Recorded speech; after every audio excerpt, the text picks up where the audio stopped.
Di dunia nyata, Suncek pernah dibenci habis-habisan gara-gara pacar sahabatnya terang-terangan menyukainya. Orang-orang menganggap dia penggoda, menyebarkan gosip buruk. Sahabatnya pun memutuskan hubungan dan berkata, "Jangan pernah mengambil pria yang bukan milikmu, meski kau menginginkannya." Sejak saat itu, Suncek memilih menyendiri dan menenggelamkan diri dalam dunia novel. Suncek terbangun dengan bingung, ia tak tahu kenapa bisa pingsan. Ketiga kakaknya menjelaskan kejadian sebelumnya dan betapa paniknya Pangeran Gyeongsong sampai memanggil tabib kerajaan khusus. Yang membuat mereka curiga adalah pernyataan sang pangeran tentang hubungannya dengan Suncek yang terpotong di tengah dan belum dijelaskan. Karena situasi mulai memanas, mereka pun diminta keluar dari kamar Suncek. Tabib kerajaan mengatakan ada obat yang bisa menyembuhkan Suncek seketika. Pangeran dan tabib segera menuju apotik, tapi pintunya tertutup. Saat hendak didobrak, seorang anak kecil penjaga apotik membukanya. Sikapnya kurang sopan, namun ia tahu maksud kedatangan mereka. Sayangnya, obat itu tak gratis. Pangeran diminta mengambil keranjang tanaman obat yang tertinggal di kuil karena anak itu takut harimau. Sementara itu, Sugyeom heran dengan sikap dingin Pangeran Yibon padanya. Berbeda dari biasanya, seolah menyiratkan jangan sentuh wanitaku. Sesampainya di kuil, Pangeran menemukan keranjangnya, tapi harimau muncul. Ia tak ingin membunuhnya, hanya ingin mengambil tanaman lalu pergi. Namun harimau menyerang dan membuat Pangeran hampir jatuh ke jurang. Tiba-tiba anak kecil tadi muncul dan membantu.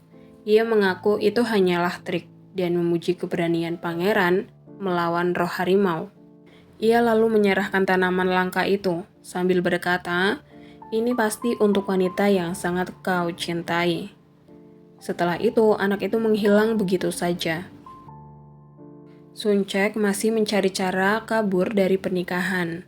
Banggul menyarankan untuk menyerah saja dan menikah, membuat Suncek teringat ucapan sahabatnya dulu. Jangan ambil pria milik orang lain, meski kamu menginginkannya. Tiba-tiba pangeran datang membawa tanaman obat langka. Melihat luka-luka di tubuhnya, Suncek mulai khawatir, dan hal itu membuat sang pangeran senang. Sebelum pergi, ia memberi izin Suncek bergabung dengan klub Sonmun. Suncek dan Banggul heran apakah obsesinya sudah mulai mereda. Di kediamannya, Sugyo menunggu dengan cemas. Pangeran menyatakan aturan baru tetap berlaku, kecuali untuk klub Sonmun, dan itu pun hanya jika ia sendiri diizinkan ikut. Suncek menerima surat dari Ene yang mengajaknya bertemu. Awalnya ingin menolak karena enggan terlibat lagi dengan cerita tokoh utama. Tapi surat itu justru memberinya ide untuk mengarahkan cerita kembali ke alur aslinya. Ibu Suncek mengadakan pertemuan para ibu bangsawan yang membahas kekeringan dan rencana sumbangan untuk rakyat. Salah satu ibu membanggakan bahwa anak bungsunya akan segera menikah meski belum lulus, seolah menyindir ibu Suncek karena belum satu pun putranya menikah. Bahkan ia menyarankan solusi perdukunan agar putra-putra ibu Suncek segera dapat jodoh. Karena sudah diizinkan ikut klub Sonmun, Suncek menemui Sugyeom untuk memberitahu bahwa ia akan bergabung dan mengajak temannya Choene. Mereka juga membahas bahwa Pangeran Gyeongsong akan ikut serta. Sementara itu di istana, raja dan para menteri berkumpul membahas kekeringan yang semakin parah. Menteri utama Chahoyol, ayah Suncek, mengusulkan bantuan segera agar rakyat tidak menderita lebih jauh. Namun usulan itu membuat suasana rapat menegang karena raja merasa bersalah. Ia berkata bahwa sejak ia naik tahta, bencana datang silih berganti, mungkin karena kurangnya kebajikan dalam dirinya. Ayah Hwason yang menjabat sebagai Menteri Negara Kanan berusaha meredakan suasana dengan berpihak pada raja dan menyalahkan faktor alam. Ia mencoba menjaga posisinya dengan bersikap netral dan berhati-hati. menyadari bahwa raja semakin sensitif terhadap kritik. Di sisi lain, para menteri lain mulai cemas jika Pangeran Gyeongsong turun tangan dalam urusan rakyat, besar kemungkinan posisi mereka akan tergeser. Seperti yang pernah terjadi 12 tahun lalu saat beberapa bangsawan berpengaruh dilengsarkan karena gagal bertindak cepat. Meski demikian, Cha Hoyol tetap teguh pada pendiriannya. Bantuan harus segera digulirkan. Ia tak peduli pada resiko politik, karena menurutnya penderitaan rakyat adalah tanggung jawab utama negara, bukan sekedar bahan diskusi. Di luar istana, Suncak mendatangi rumah Teh Ene untuk memberitahu bahwa ia akan bergabung ke klub Sonmun dan ingin mengajak Ene ikut. Sementara itu, Pangeran Gyeongsong bingung memilih pakaian untuk pertemuan Sonmun, hingga penjaga Husondang menawarkan diri untuk mengurusnya. Malam pertemuan klub Sonmun akhirnya tiba. Suncek terkesima melihat penampilan Ene malam itu, sungguh anggun dan memikat. Itu memang rencananya sejak awal. Ia berharap Pangeran Gyeongsong bisa tertarik pada Ene. Jika keduanya bisa saling jatuh cinta, maka Suncek tak perlu terus merasa terjebak dalam pusaran perhatian sang pangeran. Begitu Sugyeom datang, Suncek segera memperkenalkan Ene kepadanya. Ene menyampaikan terima kasih atas kesempatan yang diberikan untuk bergabung dengan klub ini. Sugyeom pun memperkenalkan mereka berdua kepada para anggota lama. Sambutan hangat membuat suasana jadi lebih akrab dan nyaman. Tak lama kemudian, Pangeran Gyeongsong hadir. Suncek menatapnya tanpa kedip. Dalam hati, ia harus mengakui bahwa pesona sang pangeran benar-benar membuatnya lemah. Saking terpukaunya, ia nyaris jatuh, dan Sugyeom dengan sigap menangkap lengannya. Momen itu membuat Pangeran Gyeongsong terlihat cemburu. Dengan nada tenang tapi tajam, sang pangeran bertanya, "Sampai kapan kau akan terus memegangi tangannya?" Suncek tercekat. Ia tahu ini adalah bagian dari alur klasik yang sering ada dalam cerita cinta, salah paham, cemburu, lalu pengakuan. Tapi kali ini ia ingin mengarahkan cerita itu pada tokoh utama yang berbeda, Ene. Sayangnya, Pangeran Gyeongsong bersikap posesif. Ia bahkan melarang para anggota pria mendekati Suncek terlalu dekat. Ia tahu jika dibiarkan bisa jadi mereka akan cepat akrab. Ketika perjamuan dimulai, Suncek mulai menjalankan rencana. Ia memuji keahlian Ene dalam memasak dan meracik minuman. Ia ingin anggota klub menyukai gadis itu, sebagai langkah pertama memikat sang pangeran melalui pesona umum. Namun reaksi Pangeran Gyeongsong tampak biasa saja, dingin bahkan. Maka Suncek melangkah ke rencana berikutnya, memikat lewat makanan manis. Ia membagikan hidangan buatan Ene sambil terus memberi pujian. Tetapi sang pangeran menolak mencicipinya, hingga Suncek sendiri menghampirinya dan menyuapkan makanan langsung ke mulutnya.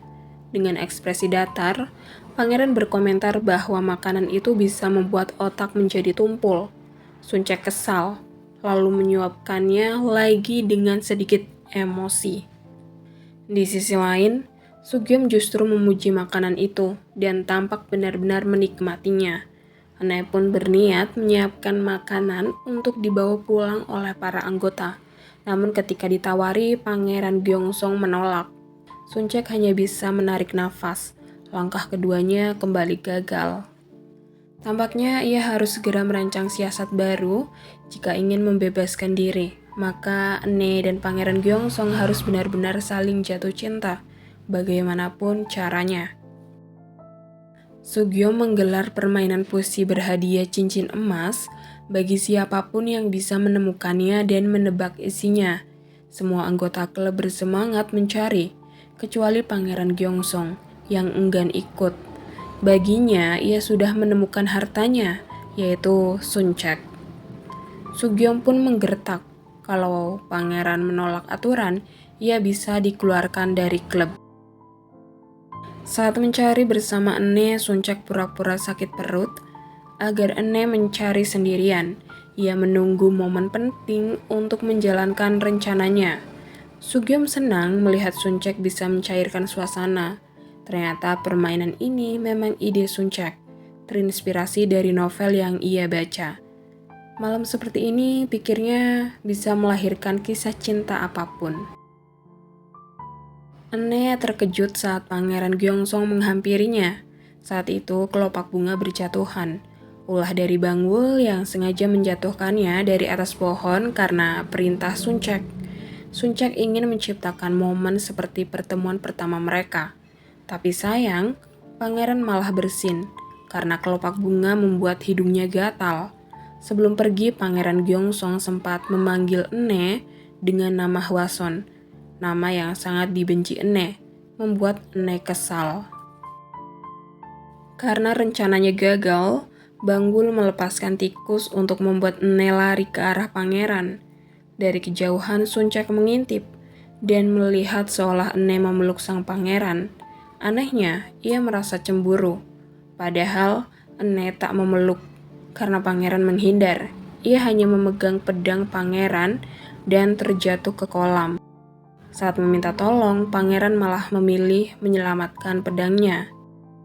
Ia bahkan mengancam agar Ene berhati-hati karena pedang itu tak tergantikan. Suncek menyaksikan semuanya dan tak sengaja jatuh ke pelukan Sugyeom karena kaget. Sementara itu, ibu Suncek pergi ke peramal untuk menanyakan nasib pernikahan anak-anaknya. Di sana, penjaga apotik yang ternyata roh anak kecil merasuki tubuh peramal dan berkata bahwa akan ada pernikahan di rumah mereka. Namun, hanya satu dari keempat anaknya yang akan menikah, tapi ia tak menyebut siapa. Semua rencana Suncek telah gagal. Ia pun meracik koktail untuk menghibur para anggota. Sugyeom mendapat hukuman untuk meminum minuman itu, tapi Ene menawarkan diri menggantikannya. Suncek mengizinkan, asalkan Sugyeom bersedia memenuhi permintaan Ene nanti.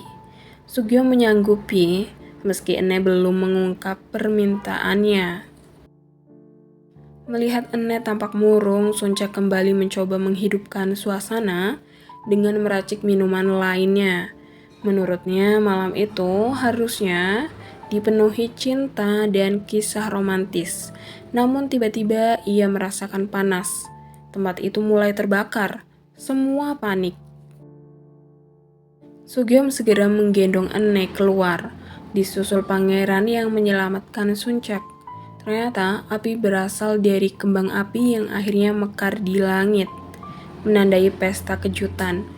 Pangeran merasa acara itu luar biasa, dan Suncek benar-benar cocok menjadi pengantinnya. Tapi di mata Suncek, semua rencananya justru berbalik. Kini Pangeran Gyeongsong makin jatuh hati, makin terbakar oleh obsesinya pada Suncek.